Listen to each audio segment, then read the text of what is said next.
Good morning, everybody. This is What Does the Bible Say? And we are live this morning. It is 10 o'clock Wednesday morning, and this is our 2-hour-long morning broadcast where you and I are going through the Old Testament. And last week as we got started, I used a book to give a quote of the idea of why study the Old Testament, and this morning I'm going to have another quote from that same book. But if you remember last week, the discussion was, as we read stories, and somebody doesn't like that word, they want to call it an account. When we read stories in the Old Testament and we look at King David and we say, that was a bad decision. And this was the quote from last week. We said, when we judge the character of a character, we are shaping our own character. So that's why really Christians today ought to be studying the Old Testament. Like we said before, the primary reason that religious folk, sectarian folk, go to the Old Testament in the first place is they want tithing out of Malachi, and they want instrumental music out of the book of Psalms, Psalm 150. But other than that, they don't spend too much time in the Old Testament. And then sectarian folk will say to Christians, well, you guys don't even believe in the Old Testament. I think if we're being honest, we probably teach from the Old Testament more because we're consistently making application, right? And that's what we say in this broadcast. We say tidbits are neat, application is meat. The biggest reason I'm saying, y'all, and I encourage this, you read your New Testament, you get your doctrine organized, right? You get your practices organized. But then once you have done all that and you say, okay, all my doctrine and my practices are organized, what do you then do? You start working on your character. And to do that, of course, you are going to study the life of Christ, but you're also going to be studying the lives of righteous people throughout the Old Testament. Now, let's look at this before we get going, because this is going to be a preview of our study this morning. The book was called On Reading Well by Karen Pryor, and the author goes through classic literature and makes virtuous, that's what the whole book is about virtue. And so the reason I even brought up the book is because I said people are going to have to read these styles of books. Reading literature, how to read literature, how to think clearly. That's the name of Anthony Fleur's book, is called On Reading Well, On Thinking Clearly. And so you're going to have to, and then there's another book called Thank You for Arguing, Rules of Argumentation. So you're going to have to read those books. And you might say, well, if they're bigger size books, it's going to take me a while. That's fine. This person is going to basically dismiss the idea of speed reading. But here's our quote this morning. Perfectionism is the foil of prudence. And prudence being the idea of being able to look forward, foresee obstacles, and then make wise decisions. So they say perfectionism is the foil, this book says perfectionism is the foil of prudence. But here's what I really want to say. What that means, well, I don't know what that means. What that means is people have imaginary ideas about what something ought to be. And because when you talk about we're getting off the ground, and because they cannot have the perfected idea as they get off the ground, they never even begin to get their ball rolling. Does that make sense? Perfectionism is the foil of prudence. Now, look at this. This is what I mean. This is our tent meeting, June 2021. Now, I had to come down a little bit so everybody can see this. Now, you can see that's my dad, that's Mark McMinnis, that's Gene Bowers also, and they're all talking. Scroll over a little bit and you see this is the audience. Well, you can tell that this is sitting outside of the tent. So this was the moment, this was the day that the county was telling us they were not going to allow our already received permit to stand. We had it for 7 days. We had it again for another 7 days. But they had this idea, Mr. Lee Clark had this idea where he was saying, well, if you go under the tent tonight, you have potential to get in trouble. Well, we didn't go under the tent. We moved the chairs outside. We did not use the tent, which was his words. We did not use the tent. But here is my point. If I go over a little bit more, and this is what I'm saying, people would say, well, I don't know about that. Yeah, Perfectionism is the foil of prudence. So you'll see the screen was right next to, we have to have porta-johns. And the screen was right next to a porta-john, and somebody says, unprofessional. I have just as much problem as you do, like you say, unprofessional. I have just as much problem letting people ruin a night of tent meeting, right? We're already doing a 14-day tent meeting when people normally just do a 3-day meeting in the building where they don't preach to lost people. They only preach to people who've been saved for years. So we do what we have to do to get things done outside of the realm of your idea of perfectionism. Do you get what I'm saying here? Well, if everything's not just right, we can't do it, and what y'all end up doing is nothing. Now, I said this last time, and that is just the temper of this class. I'm not trying to whip up on anybody. I'm trying to show that these are the problems as to why people don't get things done. Paul said in 2 Corinthians 10:8, he says, which the Lord has given to us for edification, not for your destruction. I do not come in here just to spank up on some people. I come in here to show what the problems are so that we can start moving past them. Now, let's go over here and start making a commercial. We are live right now on Star News, and then we are live also on YouTube. Johnny Robertson, YouTube, What Does the Bible Say? Get the purple white banner. And so if you're watching live locally in Martinsville, your cousin Ted in Wisconsin, or any relative or friend that you have anywhere, they can watch What Does the Bible Say by Googling YouTube Johnny Robertson. They'll get all this. They'll get to watch live. And so here's another statement about perfectionism as the foil of prudence. We want to accomplish something. So years ago, people would sometimes tell my dad, just everybody is a critic. And so one individual got some DVDs of What Does the Bible Say with Johnny Robertson. He watched them, and his response back to my dad was, well, it doesn't always look very professional quality. And my dad's response was, show me what y'all's TV program looks like. And then the man said back to my dad, I get it. We don't have a TV program. You're doing something while we're doing nothing. And then he said, thank you. The man, I'm saying back to my dad, thank you, Johnny.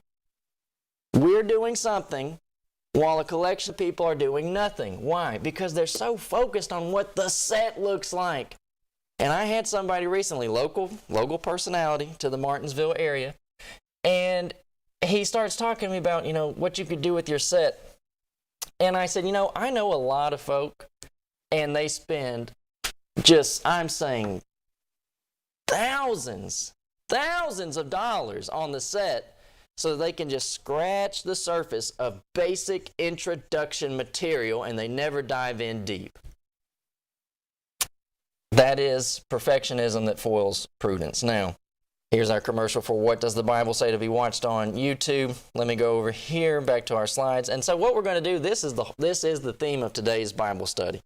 We're doing 2 Samuel 14 to 2 Samuel 17. We're going to look at the drama of Absalom.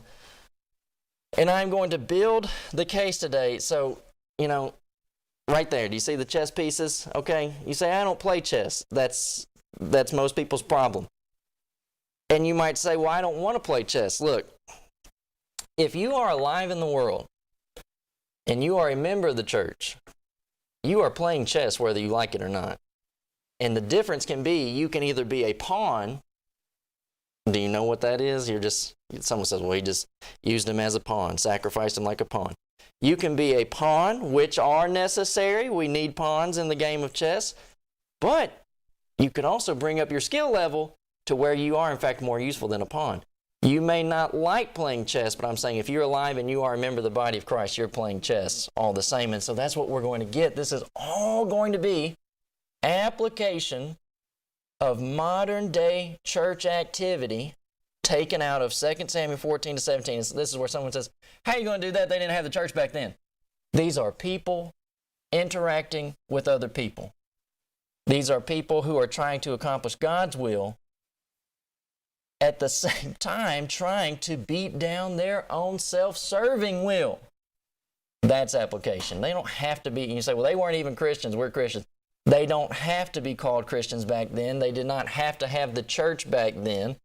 They are people working with people, and we can make application out of it and see why it is that most times in the church, it's not even the idea that plans get foiled. It's the idea that plans are not even made from the get-go. So here's our contact info, 276-806-3641. If you are local and you would like to get together, you contact me at 276-806-3641. My email address is Caleb G. Robertson, all lowercases, no spaces, calebgrobertson@gmail.com. You can email me Bible questions. And if you email me, we will put you on the weekly informer list. That's a page-and-a-half Bible article every Sunday morning. So one thing that we're really trying to do, let me go back over here because I say this, we're trying to do two things. We want to help you better know your Bible so that you can be more prepared for evangelism. But this is what we say about evangelism. You're not going to want to share the message, the gospel, if you don't actually get the proper understanding of it. And this is what I mean. If we don't start seeing God as a gracious God and we are serving Him in a gracious system, we're not going to want to sell this to anybody. If you feel like, okay, I am an oppressed Christian. If you're one of these people who says on Sunday after worship, I feel like I'm okay. If I died, I might go to heaven. But on Tuesday, I have no clue where I'm headed. That is bad. That is not the way the New Testament would have us to live our lives. So we're trying to help you better know your Bible, understand God's grace, prep you on arguments. I don't really want to tell you what to think. I'd like to show people how to get it out of the Bible for themselves. And then you go out and you do evangelism in your backyard. Door knocking is a very low-cost activity that the church can do, and it is very, very personal. Now, we said this. If you're local, and if you're anywhere, you can email me. CalebGRobertson@gmail.com will get you on the informer list, which is a page-and-a-half Bible article every Sunday. But then let's stop and say this. If you are local and you're not getting the Martinsville Bulletin, you should be getting the Martinsville Bulletin. Of course, there's going to be local news, and you can stay on top of things that are happening locally. But while we are broadcasting on Star News and we are going out over YouTube, we actually get to have quite a bit of dialogue inside of the Martinsville Bulletin. So we had an article, this is Monday's paper, and we also had an article in Friday's paper. And we try to be challenging, and we try to provoke thought, and I always try to include Bible in it, of course, right? So if you're local, you should be picking up the Martinsville Bulletin so that you can see if members of the Church of Christ are getting to have some type of challenging biblical discussion in there. You can go on their website. You'll find, again, that's Monday's article. And then there's Friday's article. Just a couple down. So, very thankful for that avenue. If you're local, Facebook, Martinsville Church of Christ. This broadcast on Wednesday morning goes out to the Martinsville area. So all this is being done. I'm saying that is a lot of work. That's a lot of work in a week. And we do it on a shoestring budget. And this is where I have to just say, there are people out there and they love what does the Bible say. I'm talking about brethren out there. They love what does the Bible say. And but for some reason they just keep contributing to the local congregation that is a do-nothing, teach-nothing congregation that's only saving up for the building fund. Acts 11, at the end of Acts chapter 11, you decide where your contribution goes, and people should be saying we want our contribution to go to it somewhere where we know evangelism is getting done. Now here local again, studying sin seriously, Sunday mornings, 10 a.m. Ian Young is helping me teach that Bible class. Evenings with the Bible for this class, Old Testament studies, evening with the Bible.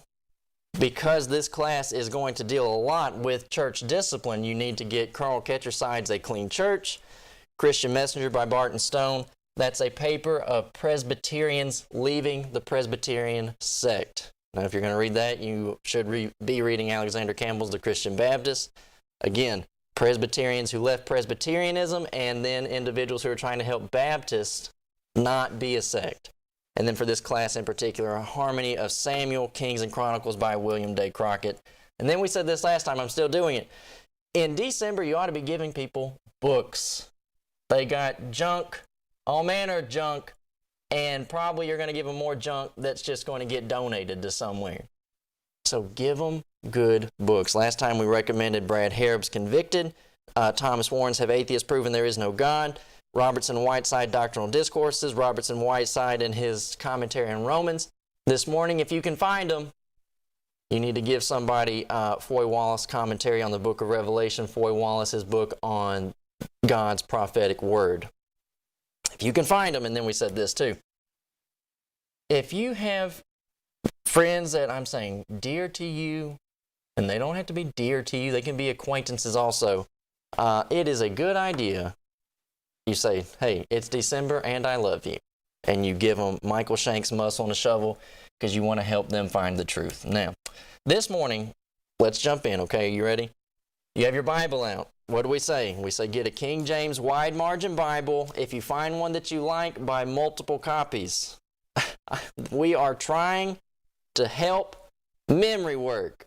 Now, if you watch this broadcast and you say, Caleb and Johnny have good memory banks, you know, if you're going to say that, I would think that it would make some sense to take advice from the people who have good memory banks. And, you know, I'm 28. I've been using this Bible since I was 11.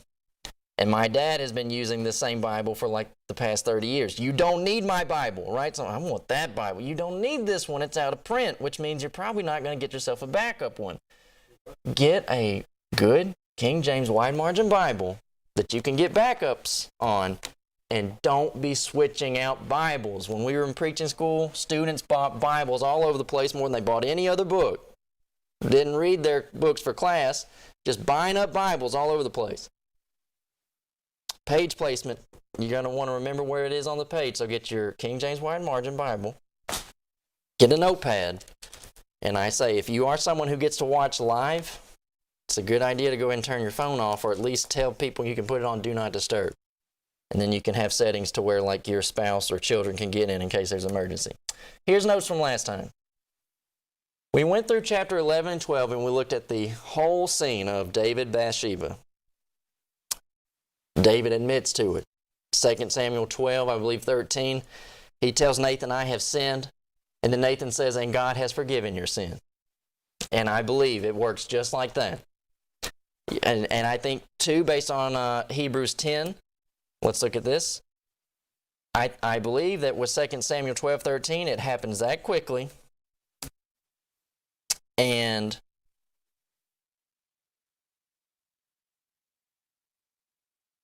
Hebrews 10:17, David says, I have sinned. Nathan says, and God has forgiven you. Just like that. And then, when you have that moment, Hebrews 10:17, you just move on. And their sins and iniquities will I remember no more. Now, you recognize there might be physical consequences that are left over. That is the world we live in. But I'm saying, between you and our God in heaven, He has forgiven it. He has forgotten about it.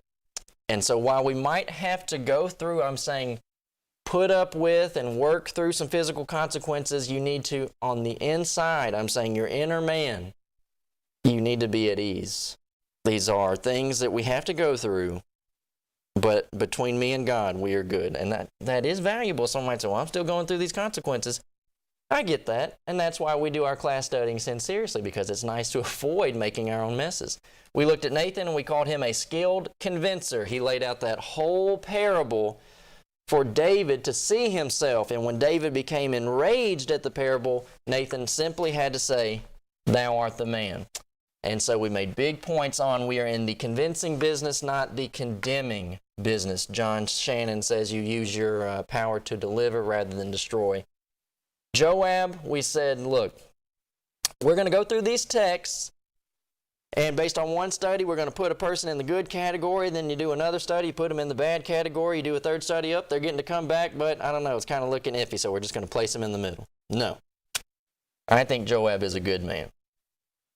And we looked at his text last time where at the end of the battle with the Ammonites, he has essentially won the battle, but he calls messages home back to David, and he tells David, for appearance's sake, we need you to come out here and win the battle. And so we called that where Joab said, for God, king, and country. He is not a self-serving individual. And then we looked at 2 Samuel 13. We said, have a talk with your teenagers Amnon. Lust is not love, but we also said to parents, you got to stop acting like 1 Corinthians 7, verse number 9 is not in the Bible. 1 Corinthians 7, 2. In order to avoid fornication, let every man have his own wife and every woman have her own husband. 1 Corinthians 7, 9, he says, if they cannot contain, it is better for them to marry than to burn. And it's talking about in their lust.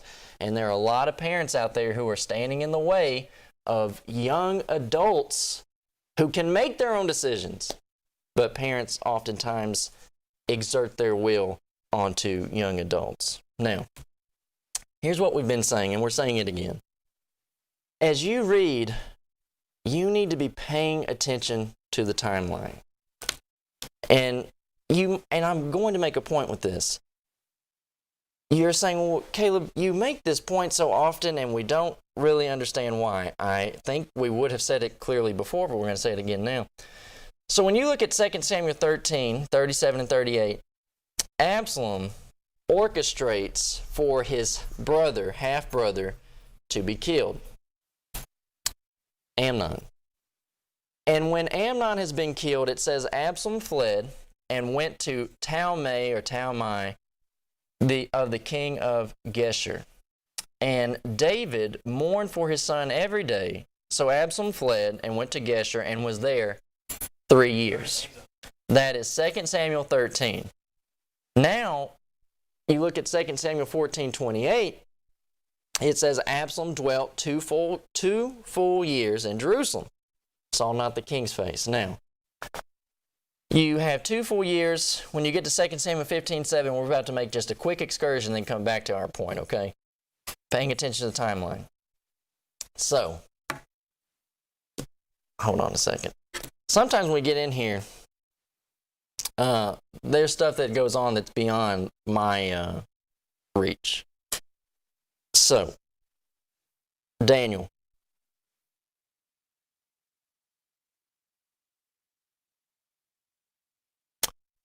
Right, it's beyond my reach. So, I have to ask the producer for help.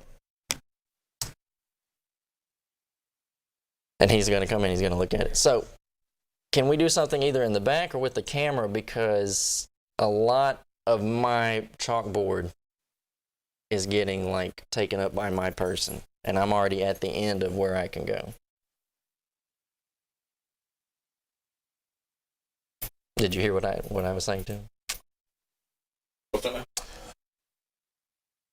So I'm at the end of where I can move to.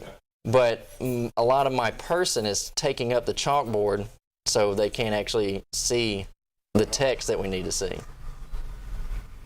That is better. Okay, thank you. Okay, so this is live TV. Thank you for that. No problem, right? But this is to the point we made earlier. Somebody says, well, if it's not just right. Well, we got it just right, but you just had to get super zoomed in on my jacket before we could do it.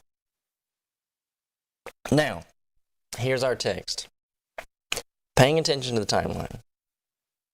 He dwells 2 full years in chapter 14, and then in 2 Samuel 15:7, it came to pass after 40 years that Absalom said unto the king, I pray thee, let me go and pay my vow, which I have vowed unto the Lord in Hebron. Now, people read, and they just read right over stuff. So you may not have noticed that's a problem. Came to pass after 40 years that Absalom said unto the king, I pray thee, let me go and pay my vow. Here's the problem. 2 Samuel 5, the entirety of David's reign is only 40 years. What is it? 3 years in Hebron, 37 in Jerusalem. So he's already been reigning. So how is it the case that chapter 15 would say there's another 40-year window? Well, did that make sense? How did we get 40 years inside of the reign of David that's already in progress, a whole another 40 years when his whole reign is 40 years, 2 Samuel 5? Well, here's what people are going to do. Some say it's 40 years from the time that the people asked for a king in 1 Samuel 8. 1 Samuel 8. That will not work because Acts 13:21 tells us that Saul's reign was 40 years. So we'd be at 80 years. David's entire reign is 40 years, 2 Samuel 5:5. So we're not going to possibly be able to like say this is in the last final window of David's reign. That's not going to work. And then some people are going to say, well, this is 40 years in the text. This is 40 years after the time that Samuel anointed David, but he had not ascended to the throne yet, right? He has not actually come into the actual governing state. Well, I don't know how they would prove that, because if you remember our discussion on 1 Samuel, there's like next to no time signatures in 1 Samuel. There's a couple. But I've told you before, I don't know how to gauge it. And so what we would always say is, conservatively speaking, chapter 17 is where David kills Goliath, and he is not enlisted in the army of Israel, which means he's not 20 years old yet. So I can gauge that, and we work a little bit from there, but other than that, there's not a whole lot. So I don't know how they would do it. So do you remember one of these books I've talked to you before about, Philip Morrow's The Wonders of Bible Chronology? And then this is another book by James Strong, and it's called Tables of Biblical Chronology. Neither of these books even touch what we're talking about this morning, the 40 years in 2 Samuel 15. I would still recommend these books, though. And we're going to have to learn to like read books where you're going to read this one and you're going to say, it's not even in there. Yeah, but he's still got a lot of good stuff in there. So,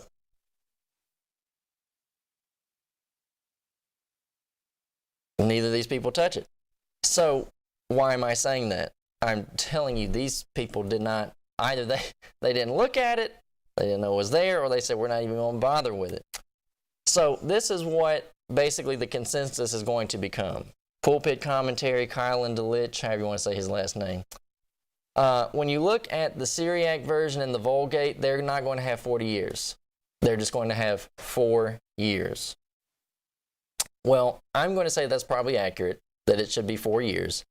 And then somebody's going to say, but Caleb, that is an error. And I'm going to then say, no, it's not. If we have accompanying information that can show us what this really ought to be, and this is where people are going to start getting confused, to say that the text is inspired is not the same thing as saying the King James translators were inspired. This is the same thing as when people would say, I don't like the word Easter. I don't like the word Easter either. But when we look and see that it really is Pascha, and then someone says, well, I don't like the transliteration of baptism. I don't like the transliteration of baptism either. It ought to have been should have been translated immersed rather than transliterated into baptized. But because of context, Acts chapter 8, they both went down into the water. Context, Romans chapter 6, he says he buried with him in baptism. Colossians 2:12, buried with him in baptism. I then am fine, okay? I could wish for better, but it's imperfect. Now, this is not a doctrinal error. This is, I would basically say, it's going to be the same thing as textual variants where you have John, John, and John. Spelling differences. We can take context, we can look at 2 Samuel 5, we can compare it to other passages and realize this is going to mean 4 years. Now, how do you feel about that? We can see these things. It's not a doctrinal how to be saved. How does the church organize itself? How does the church worship, where we have conflicting principles? It's not like that. It would just be this textual variant that we can actually fix with other pieces of context. Not that big a deal. Now, that was an excursion, or tidbit, as we would say. But here's what I really want you to think about is, as I keep saying, to pay attention to the timeline.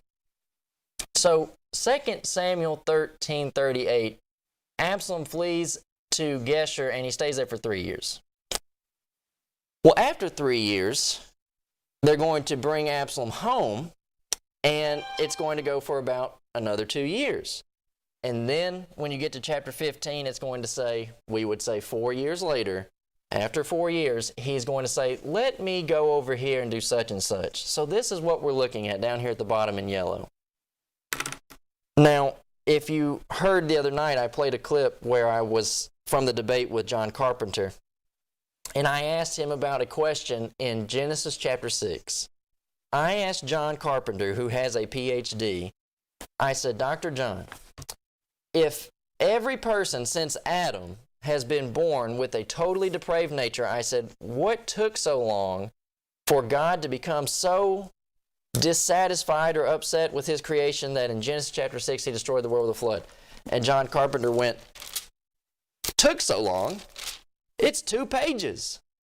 The PhD did not realize that within those 2 pages there are hundreds of years, multiple generations spanning from Adam to Noah. He didn't get that. Why? Because people don't pay attention to the timeline. In 2 Samuel 13, 2 Samuel 14, 2 Samuel 15, we are looking at a 9-year ordeal. So here's what I'm trying to communicate to you. You're not just like flipping pages. You are seeing people's lives sped up. This is what I mean. When you look at that, you ought to put it into your head. This is a 9-year window. 9 years ago. Where were you 9 years ago? And you're like, I don't know. After so much time, everything starts blending together. 9 years of fooling with Absalom, causing trouble. Now, let me say this. Why am I making this point? Because Christians today, we want our problems fixed like that, overnight. Well, I started believing the Bible. I thought all my problems were going to go away. It doesn't work that way, and it did not work that way in the Bible. So what did we say from the book earlier? Perfectionism is the foil of prudence. People, Christians, need to get in their book, and they need to basically tell themselves, you're going through some problems right now, you're going through a rough patch, and you're dealing with some people who are kind of problematic. You might be putting up with them for the next 9 years. You might be overcoming these problems for the next 9 years, and in actuality, it might be longer when you consider Israel wandered around for 40 years. Why? Because of a bad decision. One bad decision that they made in Numbers 13. Life is difficult. And so that's why we study the Bible, and that's why we have these conversations of application, because when someone says, well, I just don't see what the harm is. 9 years later, you'll be thinking what the harm is, right? We want to be prudent. We want to be wise as serpents, and so we study the Old Testament text to find application. Pay attention to the timeline, because you might be putting up with this stuff for the next 9 years to 40 years. Now, she says perfectionism is the foil of prudence, and here's my point, y'all. You and I keep having this conversation about Joab. Is he good? Is he bad? Joab is an imperfect person like the rest of us. But, and you should talk about chess, you have a job to do. David, he's the king. He has a job to do. And what that means is he has to work with the pieces that he is given. Someone says, I don't like that idea. You swap Joab out with somebody else, what are you going to get? An imperfect person. And probably you swap out Joab for somebody else, and you'll probably be saying, wish we could get Joab back in here. Why? Because he at least knew how the game was played, right? We're having to play catch up with this other guy. Try your hardest to make it work. Now, can we go over to Romans chapter 12? When we do classes like this, look, this is Romans 12:18. If it be possible, as much as lieth in you, live peaceably with all men. Some people make it impossible to live peaceably with them. And if they remember the church, and you find them to be a Colossians 3:13 and 14 type person, look at this. They are, where is it? They are quarrelsome, then yeah, you should not company with them. 2 Thessalonians 3:6, 2 Thessalonians 3:14, if they are making it an impossible atmosphere for brethren to get along, then don't keep company with them. Now you might say, well, that undoes what you're saying. No, it does not. We've got to stop operating in these either-ors, and we have to stop operating in these polar opposites of one another. You, me, we are going to have to figure out how to work with imperfect people and realize the people who don't even want to work with us. We're trying to keep people around who don't even want to work on the team. Dismiss them. Fine. But Joab is somebody who wants to work for the team. Remember, he said for God, king and country. He wants to be on the team. He wants to work. And then this is where you say, well, some people just want to be on the team. They don't want to work. Well, that's the book of Proverbs where he says to have confidence in an unfaithful man is like a broken tooth and an ankle out of joint. I wouldn't waste any time. Like, if they want to get serious, John Fogerty, put me in, coach. But until then, no. Somebody says, well, if they're a child of God, I just don't see how you can tell them. Look, if they're not, 2 Timothy 2:15, studying to show thyself approved, what have they done? They have shown themselves disapproved. I'm not putting them in. You shouldn't either. Some people don't want to make these decisions, and that's why I say you're playing chess whether you want to or not. If you are a member of the church, you're in the game. And the difference between a handful of people is some are playing well and some are playing very poorly. 2 Samuel 14, Joab is working with an imperfect David. So, you look at your Bible, and this is where I said, no more either-ors, none of these polar opposites. You see in the text, David is called a man after God's own heart. Well, you're going to have to recognize that does not mean he's flawless. If he's flawless, why didn't he just be the Messiah? It's like anytime, can I pause? Anytime I do information like this or somebody else, if you start like showing flaws of people in the New Testament or the Old Testament or in the Bible, then someone steps in and says, I don't know if I like that. That's disrespectful. That's sacrilegious. That's XYZ. What it is realistic. And as long as Christians keep making up this idea that these people were living perfectly, you're going to keep being miserable. Why? Because they're going to keep binding perfectionism on you while they get to be imperfect and their family gets to be imperfect. I'm helping you. Honestly, I'm like one of your best friends. So here's what I'm saying. Joab, while he might be imperfect, David is equally imperfect, and Joab knows David. Joab has watched David spare Saul's life twice. He watched him bring Abner into their camp. He then allowed Ishbosheth, Saul's son, to be a part of the revolt, and David doesn't stamp it out. And then when Amnon forces his half-sister Tamar, these are David's children, he doesn't do anything. So Joab, when you're looking at 2 Samuel 13 and 2 Samuel 14, has an idea that David is just about to let Absalom go out here and fester. He's over in Geshur. You don't maybe know where that is yet. We're going to show in a moment, and some of you may know where it is already. Good for you. Honestly, good for you. But here's my point.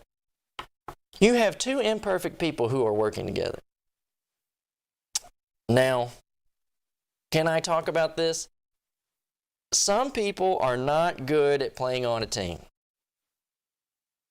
And so, when you are playing on a team, do you basically see how there are roles here?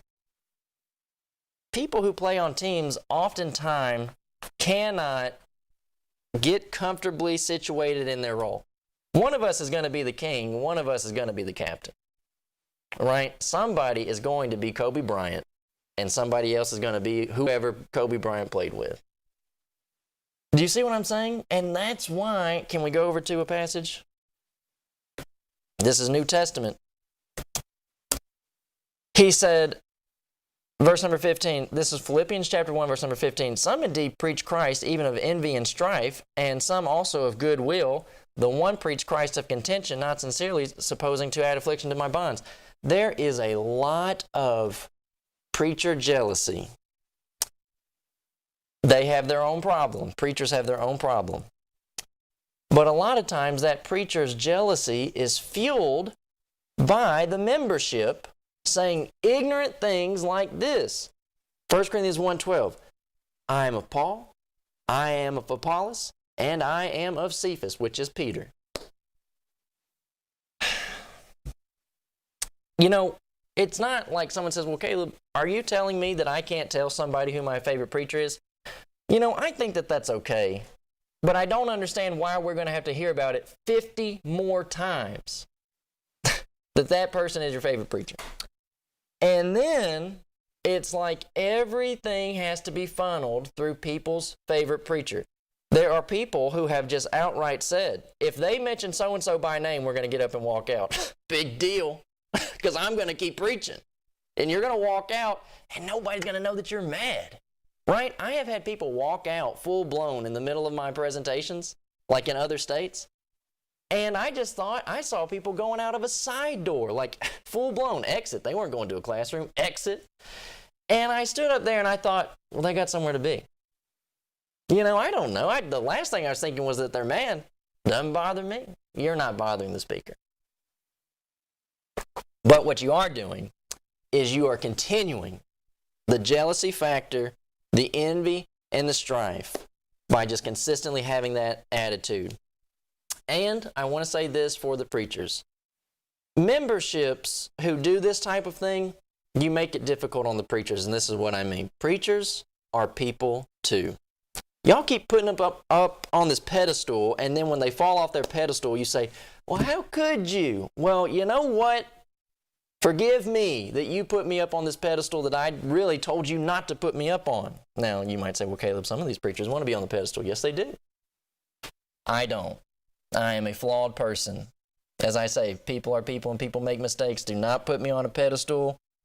You call me brother, right? Somebody says, my dad and I went to somebody's house and he said, honey, preacher here. And my dad said, you know, you wouldn't say that about anybody else. Dentist here, right? I'm Caleb. Imperfect, you're imperfect, but we got to figure out how to work together, and we do that by watching the two of these people. Now, this is what Joab does. 2 Samuel 14. Do you know this is in your Bible?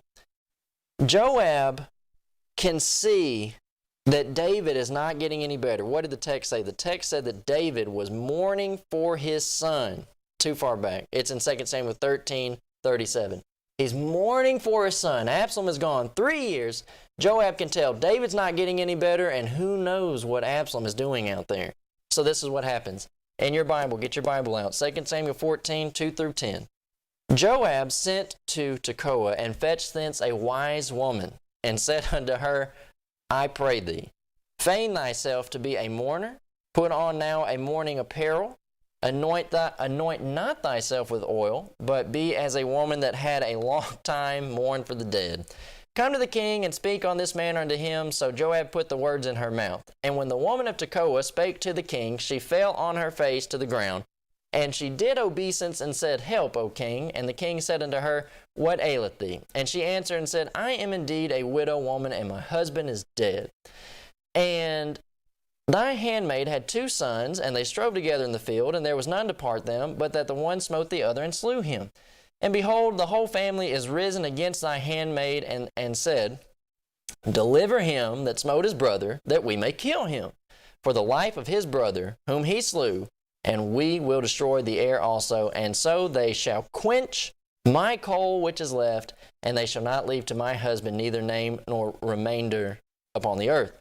And the king said to the woman, Go to thy house, I will give charge concerning thee. And the woman of Tekoa said unto the king, My lord, O king, the iniquity be on me and my father's house, and the king and his throne be guiltless. And the king said, Whatsoever saith aught unto thee, bring him to me, and he shall not touch thee any more. Now, the point on this, I said, you are playing the game of chess if you are a Christian. Whether you want to or not, I don't want to play. You're in it. You're either going to play poorly or you're going to play well. And if you're playing poorly, you're going to be causing trouble that someone else has to clean up. So let's look at this. Joab sees the problem. That is prudence. He is seeing a problem. He is then trying to reach ahead and create a solution. Do you notice it says he picked out a wise woman? We probably would not normally look at this person and give her any type of thought. We just see David and Joab and Absalom. But you know what? In the moment, we need this woman. And she is a wise woman. Do you know what part of basically her being put into the wise category is? Is she knows how to repeat a message. You know how many times we have asked somebody, can you go tell such and such this? And you know that game they play telephone when you whisper into somebody's ear and they whisper into the next person's ear and it's nothing like what you said. Confidence in an unfaithful man, broken tooth, foot out of joint. Now when you hear this class, this is where a person says, I want to do better. And it's like, what's their problem? A lot of people, their problem is you weren't listening to Joab in the first place. You were already thinking about, oh, yeah, this is what I'm going to say. Listen to what Joab is telling you so that Joab can keep working with David for the sake of the people of Israel. And it's like, people don't want to play team player either, right? Joab, David, this woman, they're all on a team. But some people don't want to play the role of this wise woman who is basically going to be an in-between between the two of them. No, what they want to do is they just want to play tennis. They just want to be alone and they want to do their thing and they don't care about Joab and David actually working together. They just want all eyes on them. And it looks just like this, y'all. It is a simple moment of, can you relay a message or not? And you need to be honest. I cannot. And that's not for people basically being cowardly. Joab goes and finds this wise woman and says, I need you to go talk to David. The king? You don't have anything smaller that I could do? I need this now. And I need you to do it. It's like people want it. They don't want the pressure that comes with it. Can I tell you about the pressure? Any pressure that you decide to not take on yourself is simply picked up by somebody else. You're not doing anything. You are alleviating yourself, and you're making it that much harder on somebody else. So, here's her point to David when she relays that whole thing about, I'm a widow and I've got 2 sons, and one of them killed the other. When she gets done, the woman said, Wherefore then hast thou thought such a thing against the people of God? For the king doth speak this thing as one which is faulty, in that the king does not fetch home his banished. For we must needs die, and are as water spilt on the ground, which cannot be gathered up again. Neither doth God respect any person, yet doth he devise means, that his banished be not expelled from him. Now therefore, that I am come to speak of this thing unto my lord the king, it is because the people have made me afraid, and thy handmaid said, I will now speak unto the king. It may be that the king will perform the request of his handmaid. Now, I said Joab orchestrates all of this because he has watched David spare Saul twice, spare Abner, spare Ishbosheth, spare Amnon. What's he going to do with Absalom? He's just going to break his streak? When David hears this, just like Joab knows David, when David hears this, the king said back to the woman, Is not the hand of Joab with thee in all of this? And then the woman says, Yeah, it's Joab. Here's my point. If you're working together, you ought to really know one another. And here's my point. Y'all don't work together, so you don't know each other. You never grow beyond perpetual acquaintances. How you doing? I'm doing good. How are you doing? I'm doing all right. And that's about as far as we go. And it's like we would. Now, some of us don't care, but some of us would like to have a more meaningful coexistence with one another. And I think the way to have that is to work together. David and Joab, they fight battles together. They care about the people together. They don't just wake up, get out of bed, and go to battle. You know that they're making plans together. And can I say this? I have said before, based off of Old Testament text and what he says in the New, Paul says in the New Testament, with such a one know not to eat. It is the case that in eating together is one of the highest forms of fellowship. But these people do that after they have worked. So I have to say that as you come together, if you're in a congregation that does not do work, but you do eat a lot, what do y'all have to talk about as you sit down and eat? We are talking about I'm talking about us in Virginia, the brethren out here. We talk about spiritual things. We talk about things that we have read. We talk about people that we met while we were door knocking. We talk about things that we are hearing from people in the community. There is just very little shop talk, like if we can call it that. I like to tell stories, so maybe sometimes I talk about musicians, right? We do talk about stuff like that. But it's not just consistently hearing about Virginia Tech football or just all this other stuff. We have a shared life, and that is inside the Lord's church, and that's our life together. Joab makes these plans because he knows David, and when David starts hearing all how the plan is unfolding, he says, Joab is doing this. They know each other. Why? Because they work together. And it is true. You work together, and then, Daniel, just so you know, our screen went out. You work together, and it's going to be the case that tension arises. But what do you call that? You call those growing pains.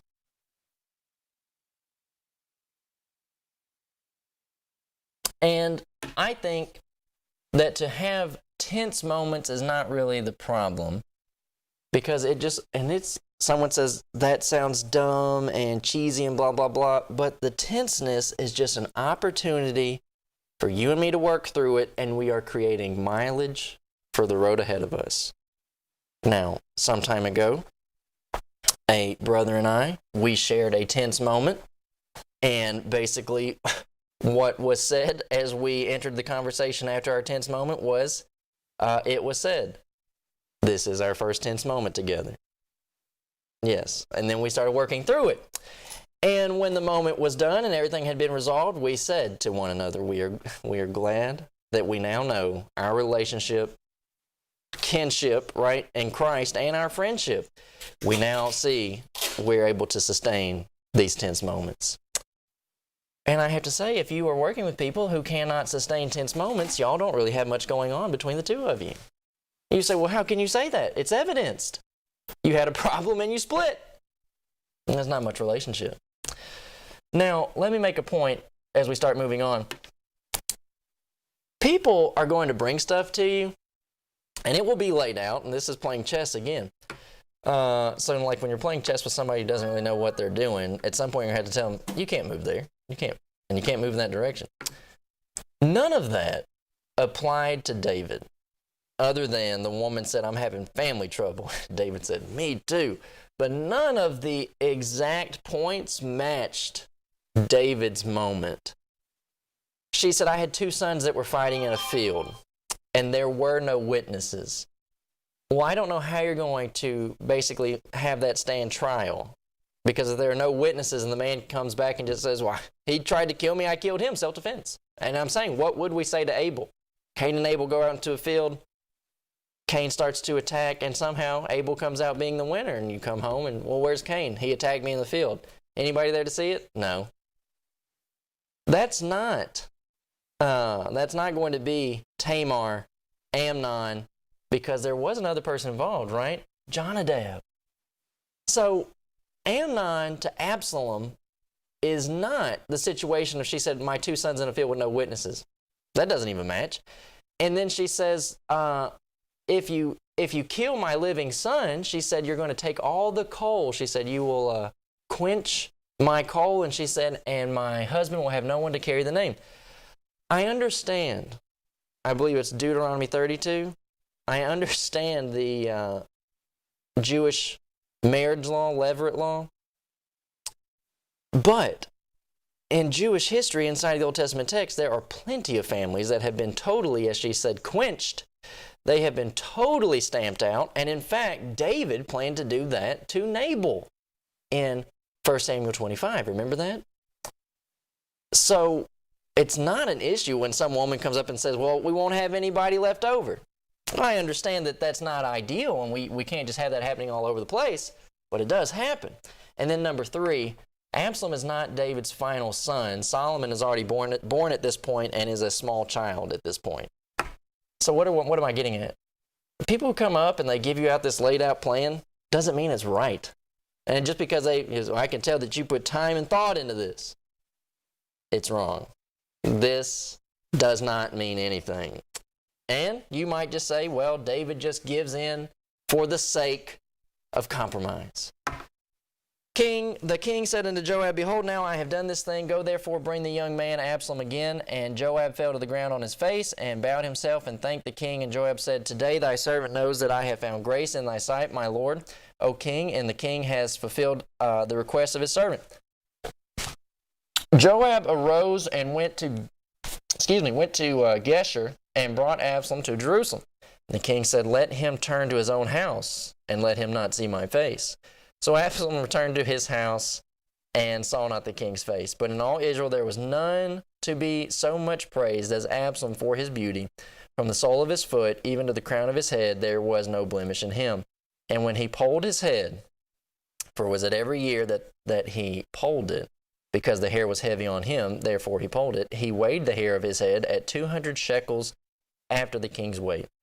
And unto Absalom there were born 3 sons and 1 daughter, whose name was Tamar. She was a woman of fair countenance. So Absalom dwelt 2 full years in Jerusalem, and saw not the king's face. It may be the case that David recognized in that whole illustration between Joab and the woman, David may have realized this doesn't even match what they're trying to say. And he might just give in, and he says, you can bring him back in, but, we're not messing with him. So I have to just make a point here. You're watching chess be played, and you're watching politics, and even though the church is not there and they're not Christians, you are seeing church politics. There's no such thing as partial forgiveness with God. David said, you can come home, but I'm not going to look at you. So when you look at Luke 7:40 and verse number 43, Jesus answering said unto him, Simon, I have somewhat to say unto thee. And he says, Master, say on. There was a certain creditor which had 2 debtors, the one owed 500 pence and the other 50. And when they had done nothing to pay, he frankly forgave them both.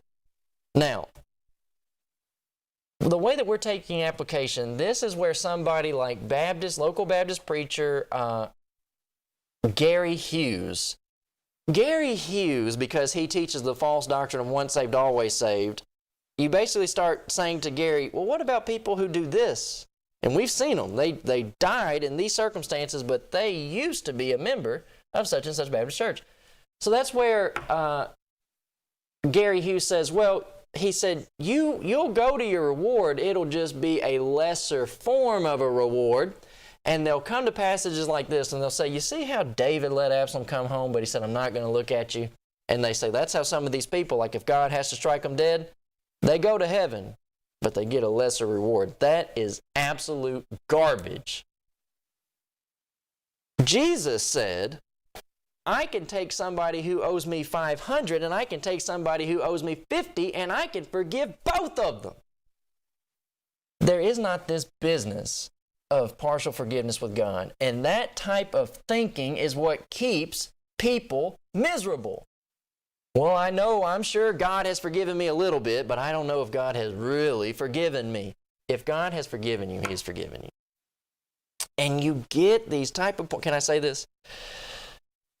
So many people are fine to just take in what the preacher says, and that's why. You take all your information funneled out of one person who doesn't even study well, and then that is like your lifeline to God. No.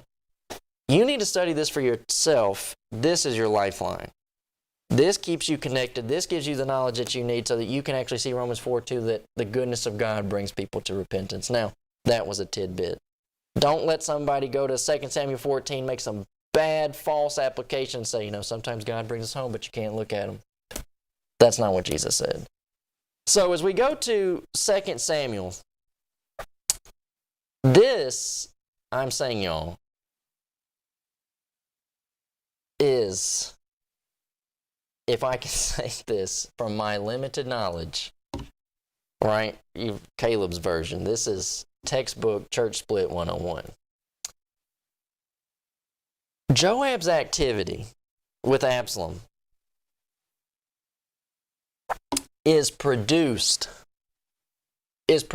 solely out of underestimating David. And it is a correct estimation if we are being honest. 2 Samuel 18:5. When they finally do go out to do battle with Absalom, you know that part of the story is coming. Before they leave for the battlefield, King David says to Joab and Joab's brother Abishai, deal gently for my sake with the young man, even with Absalom. And I can imagine y'all, you are captain of the king's host, that Joab has prepared everybody. This man is guilty of treason, and when we catch this guy, we're going to gut him. And is that not what you want in a captain? And then the king calls out to everybody, y'all take it easy now. Take it easy on my boy when you get out there. That is how congregations across America are being conducted. Everybody is giving preferential treatment to their family members. Everybody wants it, right? Everybody loves preferential treatment, but you hate to see somebody else get it. Rightfully so. Nobody should be getting preferential treatment. And look at this. I don't have blood relatives inside the body of Christ. And if you want to say it that way, everybody inside the body of Christ is my blood relative. The disciples come to Jesus and they say, your mother and your brethren want to see you. And he stretched forth his hand toward the disciples and said, behold my mother and my brethren. Whosoever shall do the will of my Father which is in heaven, the same as my brother, sister, and mother. I have people that were not born to the same families, right? They're my brothers in Christ, and I am closer to them than majority of my physical family members. And that is how God intended it. You got to get this business out of your head about, well, blood is thicker than water. No, it is by chance, 1 in 7 billion, that you were born into that family, and I'm going to keep saying it, that the only people in that house who even made a decision that they want to be together was mama and daddy. And then even then, when they said, I want to be with your mama, you don't really care so much about getting some in-laws in that deal, but they come with the deal. See what I'm saying? Blood is thicker than water. No. Blood is just blood, unless you're in the body of Christ. So, Joab is seeing this with David. Now, let's talk about this. This is what it's going to look like in congregations. People are going to look at other people and they are going to accurately spot their deficiencies. What is the best approach to this? The best approach is not to get this scheme going like Joab did. This is not a good idea. The best approach is for Joab to go talk to David and say, David, as the captain of your army, I am worried. What are you worried about? I am worried that Absalom is out there and we don't know what he's doing. We know he's upset, but we don't know what he's doing. And I am worried that if he comes in, you're not going to do what we need to accomplish. Now, everybody out there watching this will agree with me, yes, that is the way that it should have been done. But you know what happens in real life when Joab goes to David and he says, David, I'm worried that if Absalom comes home, you won't actually do what is necessary with Absalom. And that's when David says, oh, you mean like when I did not kill Goliath, when the entire army of Israel stood by not killing Goliath? Take it personally. That's what they do. So when you go to see somebody, whether you catch them on their lunch break or you make arrangements to meet with them and you get to sit down, whatever you do, you instead of arranging plans around them, you go to them and you try to talk about the actual problem man to man. They take it personally. And we all have an idea, right? We spot a deficiency and then we begin to create a second deficiency in our brother or our sister and say, not only are they deficient in this realm, but they can't take any type of constructive criticism. So we're really not going to try to help them. We're going to simply work around them. And that is a bad practice. That is exactly what David and Joab are doing to each other. They're working around each other instead of working together. That will kill a congregation. 2 Samuel 14:25. A lot of it does come down to charisma. While family members are getting preferential treatment, a lot of it does end up coming down to charisma. In all Israel, there was none to be so much praised as Absalom for his beauty. Do you know why it comes down to charisma? It comes down to people not paying attention. Now I'm saying, in today's world, it's people not knowing their Bible. My dad has had conversations years ago where he brought up 1 Corinthians chapter 11, verse number 19. Paul says, there must also be heresies among you, that they which are approved may be made manifest. Now let's look at the beginning of it. Paul says, I hear there are divisions, And I partly believe it. He says there must also needs be heresies among you. Paul says, I'm hearing that you're already divided. He said, what you need to do is you need to go ahead and create the division, the real separation. He said, so the righteous can be made manifest from the unrighteous. So my dad quoted that verse, and an elder goes, that in the Bible? I'm saying, get that guy out of the office. You don't know these very basic scriptures on interworkings of the church. It often does come down to charisma simply because folk stay ignorant. They don't pay attention to church happenings. They don't pay attention to the work. They are living in their own world. Sunday morning is all God gets out of them. They are tuned in Sunday morning, but even then when things are being discussed, they haven't been in tune, so they're missing all kinds of stuff, information on Sunday morning. That's what it comes down to.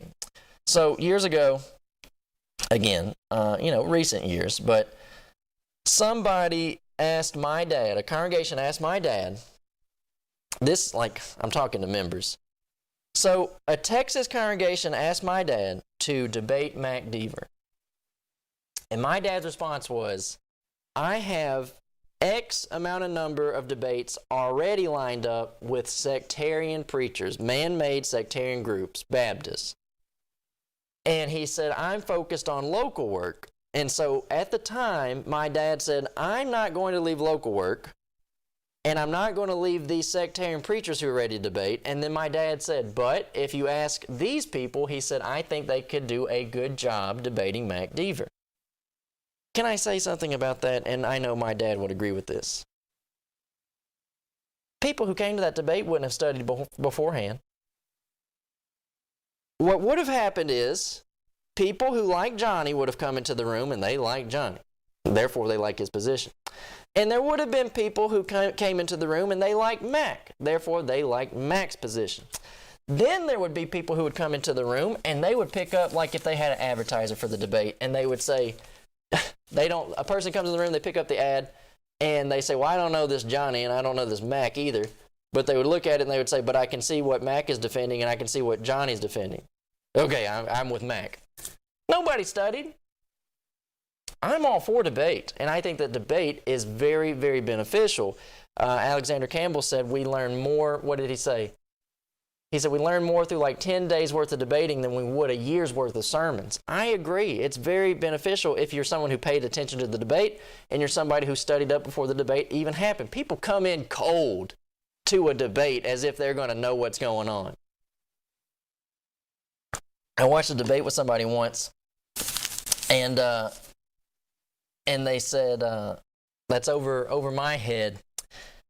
And then they said, I guess I'm just stupid.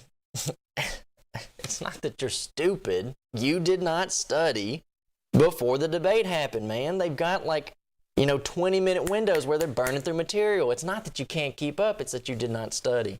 So that's why a lot of it does come down to charisma. People aren't working on memory verses. They're not reading the Bible. They're not reading histories. Ugh. History. Man, this is history, but I'm saying I am flabbergasted at the amount of people in the church who do not know history from the 60s, 70s, and the 80s, as if we are not going to come around full circle and do it all over again. And it's like, people, they documented it for us in books. I'm very thankful for that. And I just talk to a line of folk and I say, you read such and such book? Nope. Do you know such and such person? No. Do you know anything? Hardly. And it's like, I'm saying this stuff because I said, you're in the game. You're playing chess whether you want to or not. So you might as well become skilled in it. It's right here in your text. So here's what he does. Joab is working around David rather than working together with David. So he brings Absalom home. Well, that didn't fix the problem. You just bought yourself 2 years. Right? They bring him home. He stays in Jerusalem 2 years. He doesn't see David's face. Well, that didn't fix anything because he's just over there for 2 years festering. Hebrews 12:15. Look, you have to get the root out rather than just consistently coming by and say, well, we're going to weed whack it. Well, in like 7 months, we're going to have to come back and weed whack it again. That's why you ought to just get the root out. We don't get to talk to each other because some people stay abreast of information and some people do not. I am prepared for the conversation. They are not. I'm not going to take things personally. They're going to take it personally. Now, I know you say, well, Caleb, you've already said about David that he doesn't tend to take things personally. When I said that, that was about himself. We weren't looking at his kids yet, right?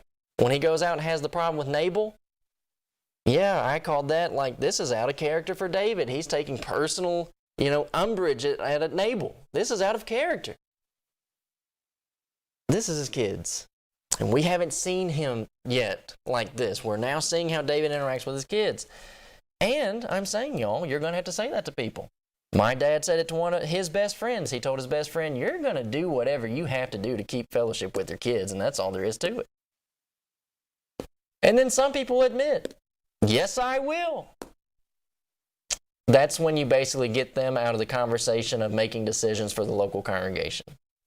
When they admit that they're going to be partial, get them out.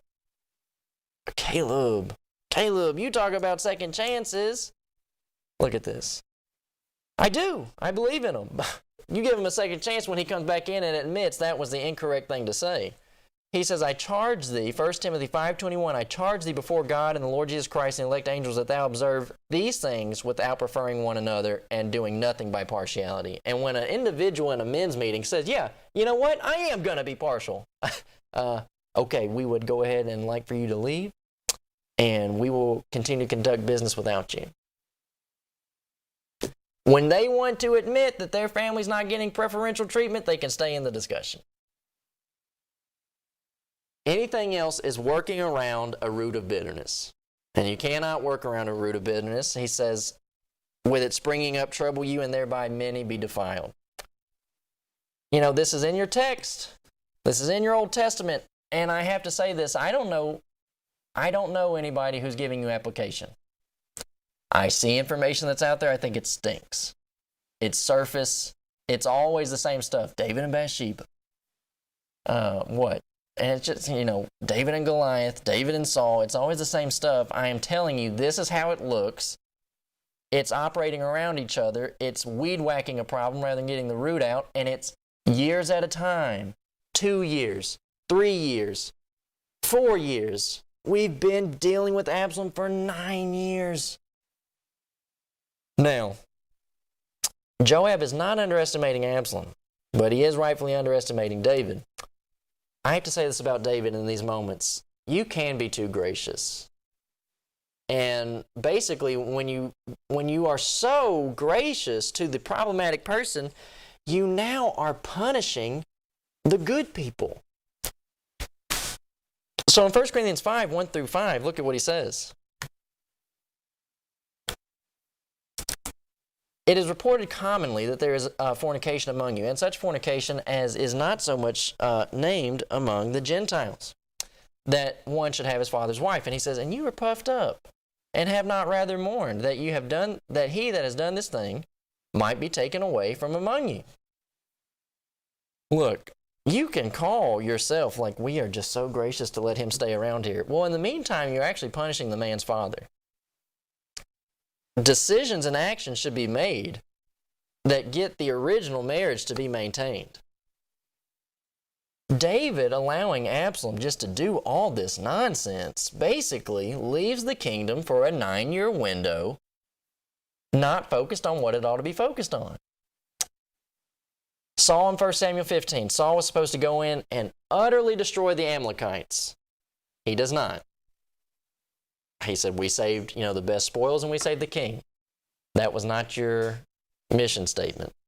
When you go to 1 Kings 20 and 31, you will have this statement. This is Ahab with the Syrians. Look at this. And his servant said to him, behold now, we have heard that the kings of the house of Israel are merciful kings. And someone says, that is a good way to be known. Be known as a merciful individual. I would say amen. You be known as a merciful individual. But You can be too merciful. Look at this, verse number 40. This is the same account where the prophet disguises himself, beats himself up, puts bandages on his face, and asks the king, he says, a soldier came by and left a prisoner with me to watch him. And he said, and I stopped paying attention and he escaped. And Ahab says, well, then your life is going to be held for his. The prophet unwraps himself and he says, you have judged yourself. You let Ben-Hadad go when you were supposed to utterly destroy these people. 1 Kings 20:31, you can be too merciful. And when you just allow for preferential sake unchristian behavior to go on in the congregation, you are punishing the righteous. And you can pat yourself and say, merciful me. But you are punishing the righteous. And that is what David is doing here. This is in your text. We need people who will take action. We need people who will make tough decisions. And a lot of people, they don't even want to look and see that tough decisions are on the horizon. And they believe if we don't look at them, they're not there. Look at Joab's, now I'm saying y'all, he is working around David when he should just go ahead and talk to David. And they should fix this problem together. But I'm saying this is brilliance from Joab. So can I say this to y'all? You read your Bible. It's going to take you some time, okay? Let's be realistic here as we talk about Absalom's 9-year window. I love to read this information and watch these chess pieces move on the board. And when I saw this, that Joab starts making these moves, it is unbelievable. And it has so much application. So look at what he does. Absalom fled and he went to Geshur, and he stays there for 3 years. Do you know where Geshur is? And you say, no, I don't. Geshur is in Syria. Do you know where Syria is? And someone says, no, I don't. Syria is up north, outside of the bounds of Israel. Why does Absalom flee to Geshur? Look at this.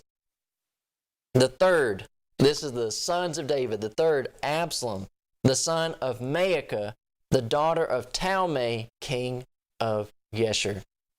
He goes because that's where his section of family is from. When he's got problems with daddy, he runs over to mama's side of the family. And so do you know what Joab does? In 2 Samuel 14, Joab basically recognizes he's up there in Syria with the king of Syria, and he's probably talking trash about us. And so Joab makes a move where he brings Absalom home so that now he's not able to make allies or alliances with the king over here in Syria. Now, look at what this really is. Joab, David. Joab is not really having the most confidence in David. You know that because of how David has been behaving and how Joab is currently behaving.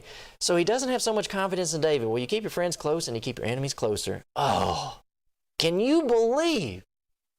He said unto a servant, Joab's field is near mine. Joab brings him all the way down south and then makes him his neighbor. Do you know why he does that? So I can keep an eye on what you're doing. Can I show you something? 1 Peter chapter 5. Feed the flock of God, which is among you, taking the oversight. Do you know what elders ought to be doing? The elders ought to be keeping an eye on what people are doing.